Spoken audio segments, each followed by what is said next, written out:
علیہ وسلم نے فرمایا میرا رب کریم جب کسی کو بیمار کرتا ہے نا تو پھر اللہ فرشتوں کو بھیجتا ہے، فرماتا ہے جب پتہ کر کے آؤ کسی سے میری شکایت تو نہیں کر رہا۔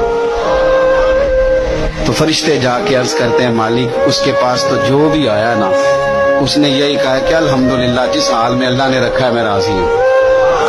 اس نے تیری شکایت نہیں کی، اس نے تیری رضا پہ اس بیماری کو تیری طرف سے آزمائش سمجھ کے قبول کیا۔ میرے نبی کریم علیہ السلام فرمانے لگے، رب فرماتا ہے فرشتوں گواہ ہو جاؤ، اگر میں اسے اس بیماری سے شفا دوں گا تو جو اس کے پاس خون ہے اس سے بہتر خون اسے عطا کروں گا، اور جو اس کے پاس گوشت ہے اس سے بہتر اسے گوشت عطا کروں گا، اور اگر میں اسے اس بیماری میں وفات دوں گا تو پھر میں اسے جنت عطا کروں گا۔